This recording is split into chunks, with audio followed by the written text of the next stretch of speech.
Hey. Yeah, come on in. Hey, how's it going? Hey, are you Kristen? Yeah, that's me. That's me.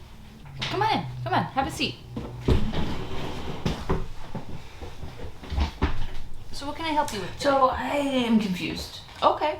What is it that you don't understand? Well, I got comments saying that I needed in-text citations for things that are not common knowledge. All right. So you got comments that said that you needed to include in-text citations because the information was not common knowledge or was specific to a source. Yes, I guess so. All right. Cool. So why don't you get out a piece of paper and we can start talking about this. You didn't bring paper? No. I did not. It's fine.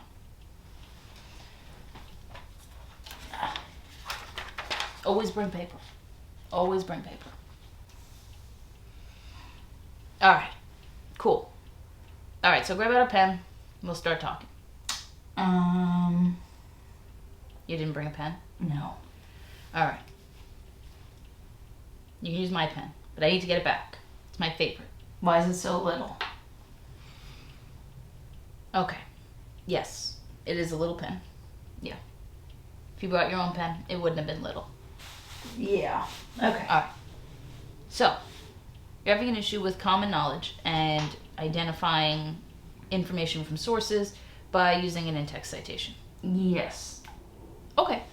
So basically, are you gonna pick up the pen? Yeah. Okay. All right. So basically, common knowledge is information that you can expect your audience to know.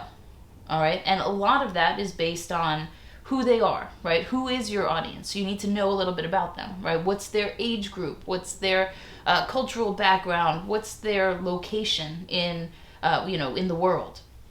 Where are they getting their information from? That sort of thing, right? Are they looking at mostly memes and YouTube videos, or are they going to newspapers? So for us, right, it's probably more of a digital type of interaction here. We have to think of where they're located. Well, we go to school in Georgia, right? We're at Gwinnett Tech, so we are in Georgia. Make sense? So, we kind of can assume that our readers have been in Georgia for a bit. So now that we've got that out of the way, we want to always ask ourselves, okay, can we expect our reader to know this, or is the information a little bit too specific? Okay, make sense? Yeah, I think so. All right. So give me an example from current events that you can think of that, we can kind of talk about here. Anything. Texas? Okay. Yeah. So the recent floodings and power outages and water breakdown that's happening in Texas. Okay. Cool. First off, where'd you find out about that information? Twitter? Okay, yeah, Twitter. Okay, yeah. All right. So you found that out on Twitter. Who posted it on Twitter? Do you want me to check? So that's the thing, right? We get a lot of our news and our information from these sources that have just tons of info, right? So we scroll, we see something, we think, oh, cool, and then we keep scrolling. And that information becomes part of our knowledge banks, right? But that doesn't necessarily make it common knowledge, and it doesn't mean that we don't have to attribute it by adding an in-text citation and a corresponding works cited citation, right? So when you want to use something in your essay, if it's not something that's common knowledge for your audience, you really want to back it up. So that way, one, we're crediting an author with their idea, right? We're saying, well done, pal. I love that you had that idea. I want to use it. And then we're also making sure that we are giving our reader a place to go to find out more information if they don't already know about this. Does that make sense? I think so. All right. Cool. So what's the audience for the information in Texas? Let's figure out if this is common knowledge, right? This situation happening in Texas, who can we expect to definitely know about this? People? People? Okay. Yeah, we can expect people, but where? Texas? Yeah. Texans, right? We can expect Texans to know about this issue that's impacting them so drastically. What about people in Georgia? Can we expect people in Georgia to know about this situation happening in Texas? Maybe. Can we expect them to know about it with the same specificity that people who live in Texas would know about it? No. Right. So we couldn't expect them to really know all the details, the people who live in Georgia, as compared to those who live in Texas, who we would expect to know that. All right, so would it be smart to include an in-text citation to make sure that our reader knows all the ins and outs of this information if they wanted to dig into it? Yeah, I think so, right? Yeah, absolutely.